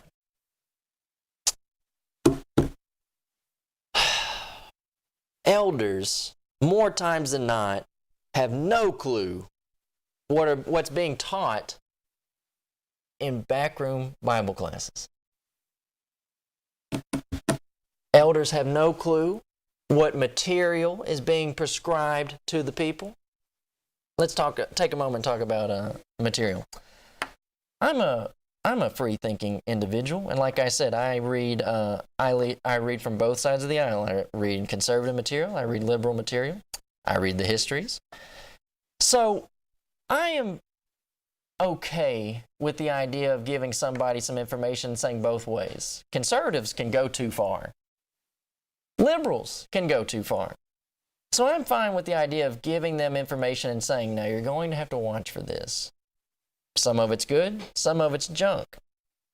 But some people get to be Bible class teachers and, maybe they just don't know better. They don't see why what they're trying to hand out has problems in it. But the elders don't even know who it is. They've never read that particular book, and they also don't know that it's being handed out. Can I say something really quickly? I don't want you to get the wrong idea. I'm saying elders need to be aware of what is going on, and more times than not, elders have their heads buried in the sand. Look at this. In Titus chapter 1, verse number 9, look what it says an elder ought to be able to do. Convincing is not synonymous with censorship. Now, an elder ought to be able to tell you why such and such is wrong. But him telling you, you ought not read that, that is not convincing. Because it doesn't agree with you. Now, you say, well, I respect them.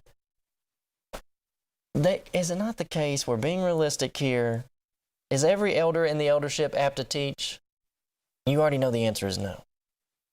And if I already have the idea that he's not apt to teach, why am I going to let him tell me what and what not to read? What I am at this moment advocating is real, qualified, apt to teach, able to convince elders. 1 Peter 5, number 2, they need to have oversight and they need to be knowing what's being taught, who's teaching, what's being handed out. Yes, they need to be on top of things. And that is exactly what Joab is doing. I'm bringing you in close. Why? So I can watch what you're doing. Look at this. Now, when you watch this, and I'm saying, y'all, this is one way that I know. You say, well, Caleb, it kind of seems like you're doing a whole bunch of piecing together. Look, the information is there. He brings this man home. He doesn't care a thing about Absalom. David has been mourning for his son. Absalom is out there with relatives, Syrian relatives, up north in Syria, and he brings them in, and look what happens once he brings them in. Absalom dwelt 2 full years in Jerusalem and saw not the king's face. Fine. Whatever. Therefore Absalom sent for Joab to have sent him to the king, but he would not come to him. And when he sent again the second time, he would not come. Do you know what that equates to? We brought Absalom home, and your phone's ringing, and you swipe to ignore. He calls for Joab. He doesn't answer. He calls a second time, doesn't answer.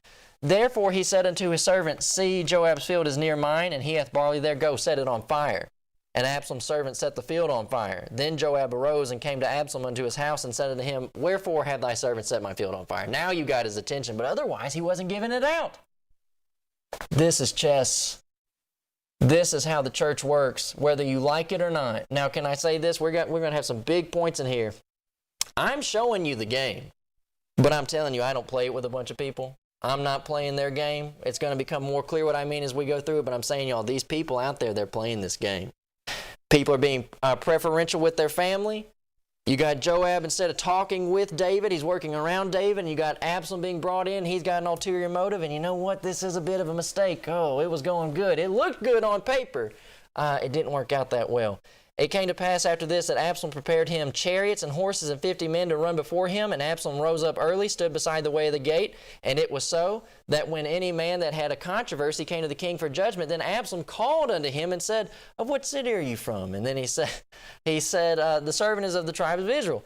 And Absalom said unto him, see, thy matters are good and right, but there's no man deputed of the king here to hear thee. And Absalom said moreover, oh, that I were made judge in the land, that I, every man, which hath any suit or cause, might come unto me, and I would do him justice. And it was so, that when any man came nigh to him to do him obeisance, he put forth his hand, took him, and kissed him. And on this manner did Absalom to all Israel that came to the king for judgment. So Absalom stole the hearts of the men of Israel. If you get Robertson Whiteside's book, Doctrinal Discourses, you will find that he has an article in there called, We Want a Good Mixer. Congregations don't want preachers who teach the truth. They want preachers who can get they can get in well with the community, and then we don't teach the community. But he looks good. He's got a good-looking family, winning personality, and he gets along with everybody. But we don't teach the truth. Absalom comes in and he mixes and mingles with all the people. He gives them a little bit of info, right? He says, I'll give y'all justice. And then it says, everyone who came in, he kissed them. Info and affection. Info and affection. If you read these books on how to work with people, they will tell you very, very subtle things that you can do to get ahead with people, and this is one of them. Your matters are important to me. And I would, I heard you, and I think that you're in the right on this. Shake hands. Let me work on it. He's stealing the hearts of the people. I'm going to tell you something about Absalom. Joab gave Absalom a foot in the door. Now, I know a lot of people don't like this, but when these people are Romans 16, 17, they are noted as individuals who are causing division. Shut the door on them. I know that Joab was trying to basically do the best that he could. And I said it looked good on paper. It was working out. But you brought him to Jerusalem. And now he's won the hearts of all the people. Now, here's what I'm saying, y'all, about Absalom. Our brethren are lazy. Proverbs 20:13. Love not sleep, lest thou come to poverty upon thine eyes, and thou shalt be open thine eyes, and thou shalt be satisfied with thy bread. What did Absalom do? Early riser, right? What is it? Early to bed, early to rise, make a man healthy and wise. He's getting out there and he's meeting the people. Can I show you something? He placed himself where he needed to be at the right time. Our brethren never go out and meet the people. The people didn't know. Absalom is in town, and we'll go to Absalom. No. He showed up and he worked the people. Why are you not doing evangelism in your local community? Get out, meet the people, give them biblical judgment. Now, he rises up early. This is called Absalom's conspiracy.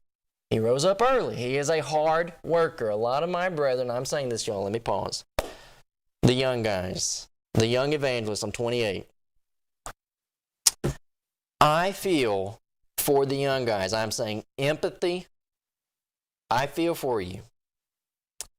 And really, if we discuss the difference between empathy and compassion, I do feel for you.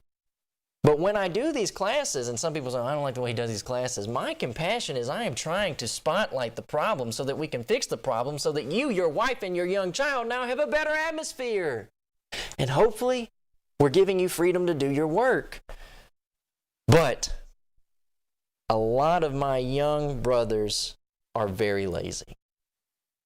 They roll out of bed, they look like a total slob when they finally do come dragging into the office, hardly ever keep office hours. And it's like, this isn't work. This is you getting money from these people who don't want to hear the truth. And that's why a lot of people do get hired as pulpiteers. They're not evangelists. These people who don't want to know anything, they hire you because they know you won't teach anything. If you are a person who is really trying your all and you're not like giving yourself room, you say, well, I do what I can. I'm saying if you're really trying your best, God bless you. And here's what I got to say about this. We need to be working hard because the opposition is working hard. And a lot of people don't care about the opposition. You say, as long as my bread keeps getting buttered while I'm here, who cares about the opposition? He capitalized on David's deficiency. Absalom said unto the people, your matters are good and right, but there's nobody who has been deputed of the king to come out and hear thee. Okay, this is flying in the face of David. The king can't hear everybody, so where are your judges? In Exodus 18, Moses' father-in-law says, what is this you've got going on? Moses said, the people need judgment and they come to me. And he said, everybody? And his father-in-law said in Exodus 18, the thing that you're doing is not wise. You're going to weary away. He said, you need to set up this amount of people so they can give out judgment. 1 Samuel 30, verse number 26, they still had elders in Judah. Yes. Hey, look, this is not a stab at David. Somebody says, David's doing a lot of work. Remember back in 1 Chronicles 17 through 19, David did all that fighting out in a year. I understand that as we do so much, what happens?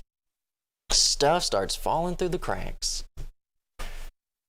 David cannot be everywhere all the time. And neither can you. But people will capitalize on your deficiencies. Can I tell you? what some of our deficiencies are? The young guys, the young preachers, 20s, 30s, 40s even, that's young, you're still young. Their deficiency is they don't study the Bible, and they don't read sectarian texts, and when they do read sectarian texts, they take it in hook, line, and sinker rather than realizing this is false doctrine. So I asked a guy one time, I asked him about himself as he furthered his education. And he was an impressive Bible student. He debated. He's got debates that are recorded. They are very good.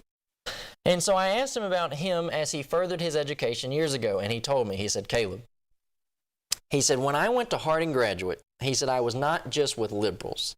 He said, I was with educated liberals. And then he told me, he said, as far as furthering your education, he told me, the way to further your education is to do it the way your dad did it. He said, Caleb, if you will consistently be preparing yourself for debates with sectarian preachers the way that your dad did, he said, you will be sharper than anybody coming out of our Bible colleges. I look at the people coming out of our Bible colleges and I have to say to him, amen. You prepare by reading their material and you keep yourself on the grind, it will be more beneficial than going to one of our Bible colleges. And I know people who come out of the Bible colleges with degrees and they're not doing anything with those degrees. Here's what I'm saying. I don't play this game, but I'm letting you know the game exists. Our preaching schools are in bed with the Bible colleges. You do 2 years at a preaching school, you get the preaching school's diploma. You take credits from the 2-year preaching school, and then you go over to the Bible college. Can I tell you something? The preaching schools are graduating unprepared men. I had guys in class who did not even take their books home. I had guys in class who played video games in class. My brother had guys in his class who watched movies with an earpiece on their computer in the middle of class in the back of the room. They graduate these guys. These guys then go to the Bible college. They probably are as poorly of a student at the Bible college. Then they get a degree. And you know what? They're all going to keep basically salving each other. The Bible colleges are going to promote the preaching schools because, hey, we can fish out of their pond as much as anything else. It is politics all over the place. It is sickening. Because here's what's happening. The preaching schools send these uneducated men, because they didn't pay attention in class, they send them over to the Bible colleges, and that's where the more liberal-minded teachers are going to be, and they spot these know-nothing men come in, and they go to work on them. They didn't pay attention in preaching school, and to be quite honest, the preaching schools aren't teaching you enough to go through these Bible colleges. Can I make a point? The way that man told me, this was a friend of my dad. He said, I was in and amongst liberals, but they were educated liberals. Liberals are not idiots. I mean, you can pick up their books and you can call them names and intellectuals and blah, blah, blah. They're not stupid. And a lot of them are working y'all over. And they're working your young people over. And all the while you think, because you have an attitude about these liberal intellectuals, that that's somehow answering them. We are in like this machine that just produces a mess, and it's unsatisfactory for everybody. It's unsatisfactory for everybody. Absalom, like my dad's friend said, I was not just in and amongst liberals. He said I was amongst educated liberals. Absalom is not an idiot. Absalom said, moreover, that I were made a judge in the land, and that every man which had any suit or cause might come unto me, and I would do him justice. That's Judges 9:29. Absalom has brought up a king's son. He's going, and I just cannot imagine, y'all, like he's not getting to see, if he's paying attention, he's getting to see the inner workings, and he knows the game, and he knows what people are playing, and then he is a student on his own, of his own right. He's a dangerous dude. You have to recognize Absalom looks like different people. Okay? You may not be Absalom, but you are one of these ignorant bystanders. I'm not being ugly, but we're being realistic. You're not Absalom, but you are one of these ignorant bystanders who just let a winning smile and a good hairdo come in and just wreck Israel. if we don't apply it this way, what worth is this text? Absalom is a student. Look at this. He comes in, he says, oh, I would do this for you. We need to start reading more books. Like we said about the other book, we get to judge a character's character, and that's shaping our own character. We're getting to live vicariously through these characters in these books. This is written by two people who are actually government officials. They retire, they write this book together. It's called The Ugly American. And it's on the bottom, it says, the classic bestseller whose title became a synonym for America's flawed foreign policy. In this book, you will find this statement, that in these Oriental countries, the way that communism would come in and take root, it says nations are overthrown by offering free gifts to the ignorant citizens. And that is exactly what he did in 2 Samuel 15:4. Basically, all members of the church need is someone to come in and hear you out and say, yeah, I think you're right. They just agree with you on everything so they can work you over to their own personal agenda. It's not wicked. Absalom is a wicked person. What he is doing is not wicked. It's calculated. Absalom sent spies throughout all the tribes of Israel, saying, as soon as you hear the sound of the trumpet, then shall you say, Absalom reigneth in Hebron. 2 Samuel 15:10. This is tied back to, let me get in here real quick. 2 Samuel 15, verse number 3. On my notepad, I had arrows going to both of them. This is when he goes out and he himself, he meets the people, and then he gets his own spies to go in and out amongst all the people. That's not wicked. You're looking at it and saying, yeah, but Absalom's doing it. Look, y'all. Another book. Approaching World War II. Do you know what, you start calling stuff out, and you know what people are going to say about you? They're going to say, well, you're just a conspiracy theorist. And they're going to say, you're just a hammer, and you think everything is a nail. You're just an alarmist. That's what people were saying to Winston Churchill, who wrote the book, a collection of speeches called While England Slept. And so Winston Churchill is going to make the case that if people had been paying attention, they could have seen that they themselves were not doing what they could have seen. War is approaching us, and not only is war approaching us, they could have seen we are not suited for it. So when Absalom comes in and he says, I am seeing David's deficiencies, and he starts picking away at these deficiencies, that's not wicked. That's calculated. And we would implement those same ideas, would we not? Yes, we would. Look at this. He sends out spies. You don't want to call your folks spies. We're teammates, right? It's not what he's doing, it's him. It's his agenda. But we need to take a note of what he does. In 2 Timothy 2:14, Paul says, we subvert. Now, I know that you look at some of his other letters to Timothy or some of his other writings, and he says in 1 Timothy 2:17, he says that their words will eat as a canker, and he says they will subvert houses. Well, we subvert people. He says, charging them before the Lord that they strive not about words to no profit, but to the subverting of the hearers. Well, we need to be subverting, working underneath, uprooting their bad ideas, and giving them the truth. Look at 2 Corinthians 12:16. Paul says of himself, I, being crafty, I caught you with guile. They had the guile. Be ye therefore wise as serpents and harmless as dove. Wise as serpents. Subtle, right? Luke 16:8, he says the children of this world are in their generation wiser than the children of light. He took a bad illustration like a self-serving, unlawful agenda, and then Jesus said, but you see the way that he's thinking? He's a sharp dude. And y'all need to try to create some of that to do good.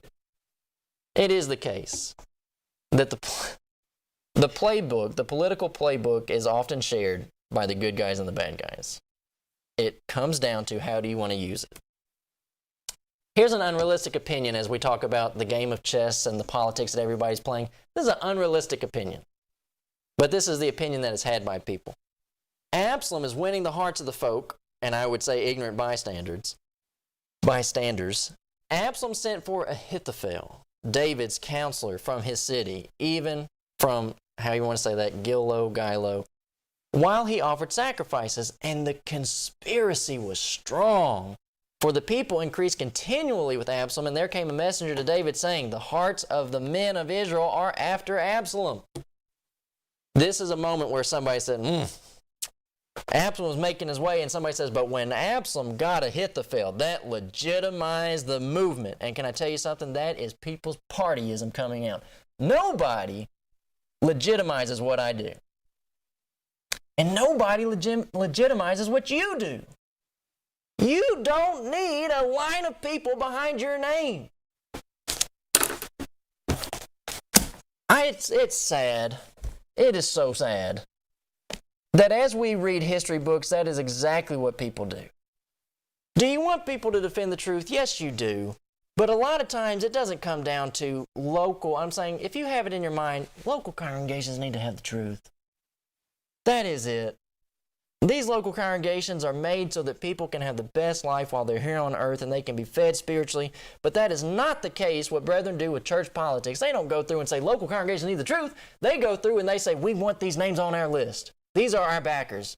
I don't care who your backers are. I probably don't think that much of your backers as far as Bible student goes. Once he got Ahithophel, that was it. So if you are a student, you already know this isn't going to work. But that's exactly what people do. They send out packets, and they start trying to get everybody informed. They say, now pick a side. How about I maybe don't want either of y'all's side? Why would you not want either of their side? Well, I kind of examined both sides, and I found that nobody of these sides is doing evangelism. And so while y'all have your infighting going on, I will go ahead and excuse myself, and I will be evangelistic. It's what you ought to do, man. You say, but yeah, Caleb, I went to school over there. You know what? I think that school is about like what I say about New York Yankees. They don't know you exist. You left the school. You think they think about you? They got how many people coming in and out, and they're placing jobs. Why are they placing jobs so much? So that people keep sending money to the school. How come every time, like I'm saying, y'all, preachers get fired at a congregation, that's a bad congregation, but they're going to send a dude in right behind them. And they're going to tell him, now don't go up in there trying to stir a pot. It really seems to be the case that preachers get blackballed, but supporting congregations do not. I'm telling you about all this because I don't want young guys to become overwhelmed and discouraged. I'm telling you that there is an option to be evangelistic and really do the Lord's work without any party lines. He sees the day when they got to Ahithophel. Can I say this? We're playing chess. Don't trash David. You get in the text, they say the conspiracy is strong and all the hearts are going out to David, and David says, we need to get out of here. And this is where people come in who have never done anything in their lives. I'm saying they haven't accomplished anything for the Lord's work. And they get in here and they read 2 Samuel 15. They say, cowardly David. David said to all his servants that were with him at Jerusalem, arise, let us flee, for we shall not else escape from Absalom. Make speed to depart, lest he overtake us suddenly and bring evil upon us and smite the city with the edge of the sword. And the people said, whatever you say, we're ready to do it. Ego says respond. And Prudence says, let's regroup. I think that we are too hard on these people inside of the book. And when you really get down to it, the whole business that's going on between David and Absalom is not going to be understood by a lot of people. This is the moment, y'all.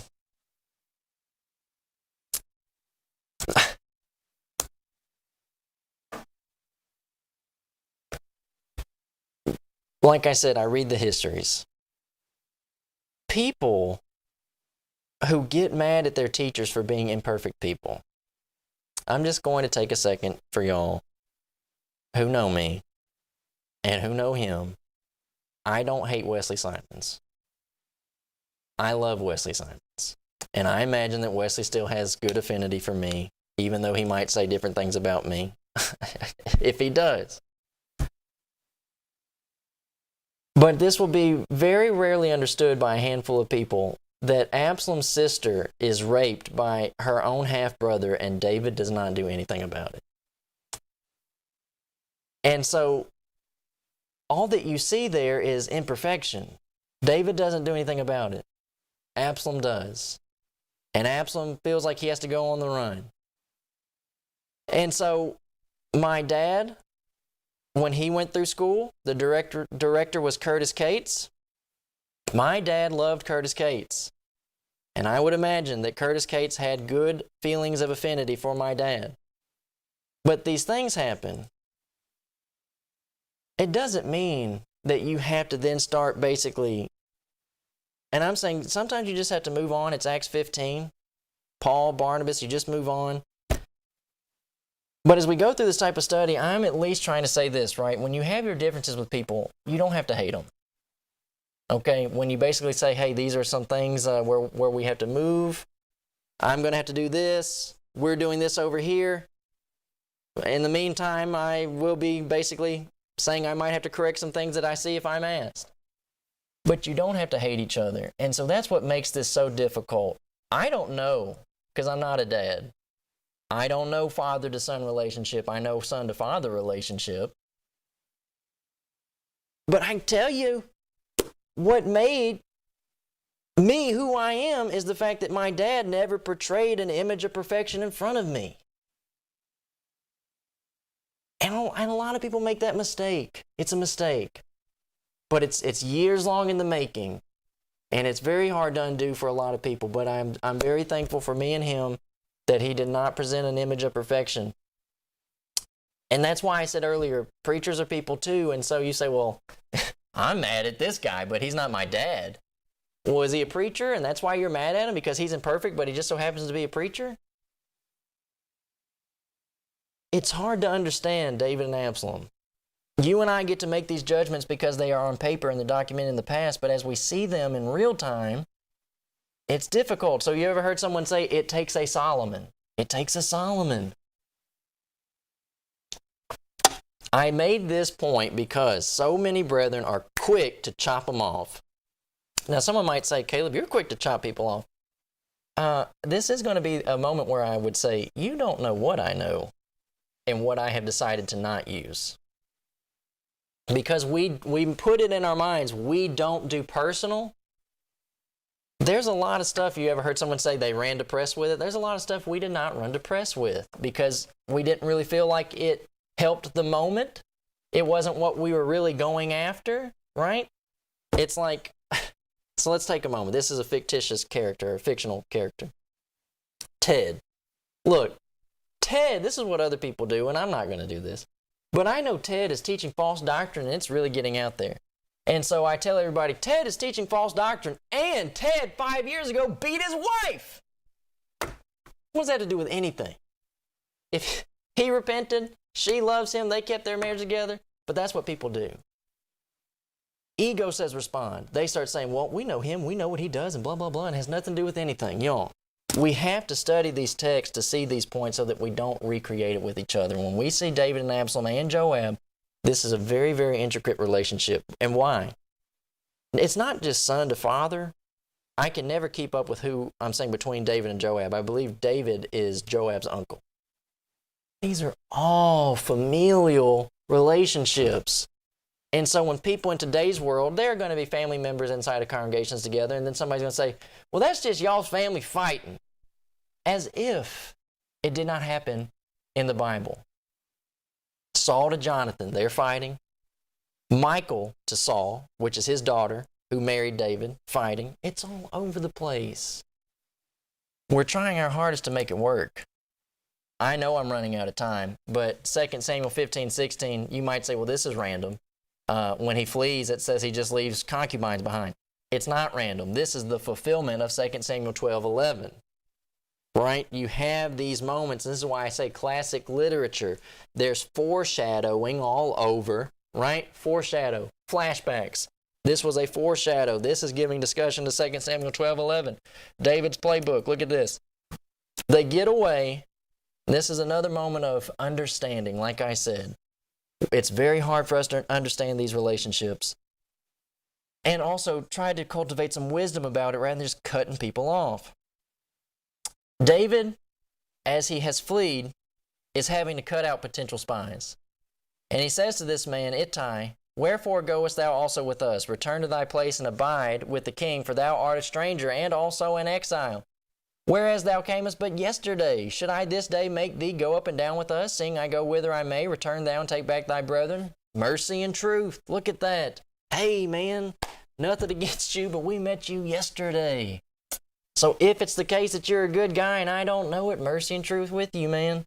Ittai answered the king and said, as the Lord liveth, as my lord the king liveth, surely in what place my lord the king shall be, whether in death or life, even there also will thy servant be. 2 men.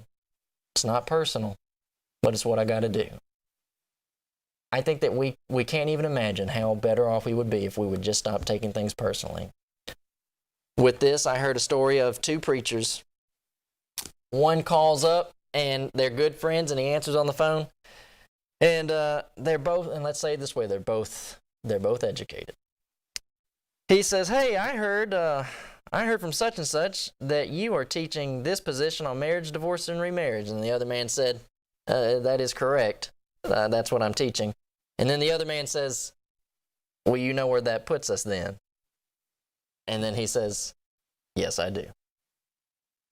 And that was that. It doesn't have to turn into this thing that becomes ugly. It's very unfortunate that we find ourselves having to part ways. I'm saying, someone says, well, why don't you try to work with them? I would. I'm saying ideas, right? A lot of times when people say we find ourselves disagreeing. I don't know why you can't say we find ourselves not agreeing yet. You can't both be right, and we both realize we both can't be right, then somebody needs to convince the other one. But oftentimes we don't even allow for that to take place. David's playbook. You know, he takes the priest and he takes the ark, and I would say not in the idea of like it's the good luck charm that Hophni and Phinehas thought, but rather the idea so that it doesn't fall into the hands of Absalom. But then the king says to Zadok, carry back the ark of God into the city.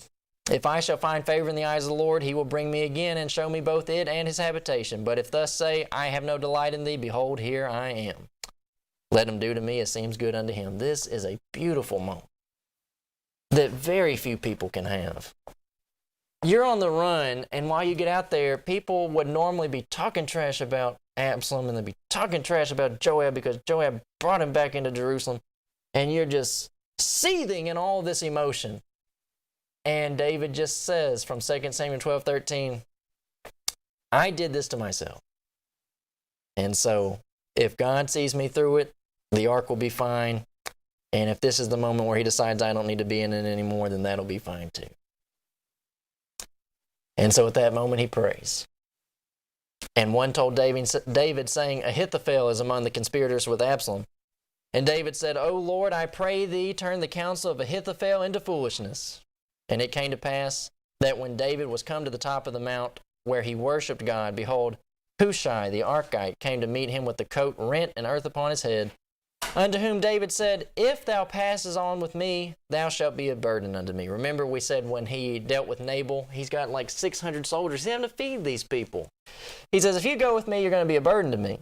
But if you return to the city and say to Absalom, I will be thy servant, O king, as I have been thy father's servant hitherto, so will I now also be thy servant. Then mayest thou for me defeat the counsel of Ahithophel. So see how we say that? He doesn't just pray, he's got prayer with action. Oh Lord, turn the counsel of Ahithophel into foolishness. But in the meantime, he creates his own spy. See what I said? It's not wicked what Absalom was doing, it's calculated. And David is using the exact same playbook. Hey, maybe conservatives need to start using the liberal playbook a little bit more.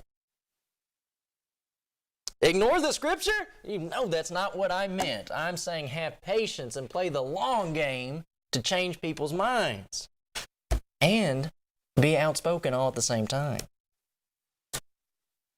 Oh, this is the stuff, y'all. Man, this is not, like I say, not because I'm doing it, but because it's just in the Bible. This is beautiful literature.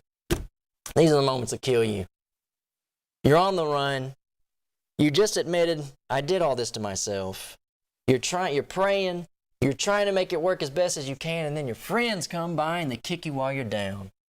When David was a little past on the top of the hill, behold, Ziba, the servant of Mephibosheth. Who's that? That's Jonathan's son, who's lame at his feet, who David brought in. He said, who can I do a kindness to that's from Jonathan? And they said, there is one, Mephibosheth. He comes with a couple of asses saddled upon them, 200 loaves of bread, and 100 bunches of raisins, and 100 of summer fruits, a bottle of wine. And the king says to Ziba, what meanest these? Thou by these? And Ziba said, the asses be for the king's household to ride on, and the bread and the summer fruit for the young men to eat, and the wine, that such as be faint in the wilderness may drink. And the king said, and where is thy master's son? And Ziba said unto the king, behold, he abides in Jerusalem, for he said, today shall the house of Israel restore me the kingdom of my father. You're on the run for your life from your son, who your nephew brought back into the kingdom, and the one person who you did kindness to is saying, I will capitalize at David's downfall. Our friends come by, and they kick us.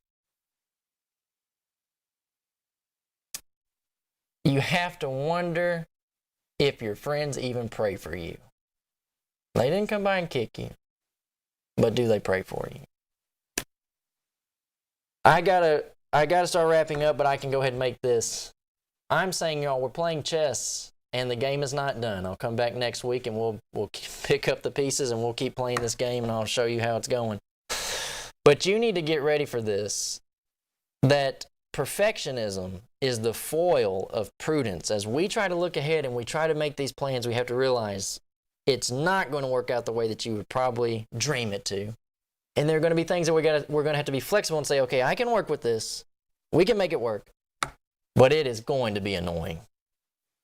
When the King David came, behold, then came out a man of the family of the house of Saul, whose name was Shimei. And he came forth and he cursed still as he came. And he cast stones at David, and all the servants of King David, and all the people, and all the mighty men were on his right hand and on his left. And thus said Shimei when he cursed, come out, thou bloody man, and thou man of Belial. The Lord has returned upon thee all the blood of the house of Saul, in whose stead thou hast reigned.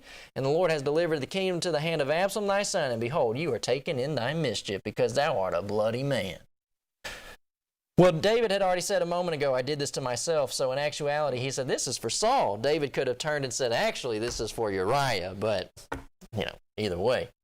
But in the reality of it, Saul himself would probably not promote Shimei's action. You're the house of Saul, and you come out and say, look, you're getting it back, David.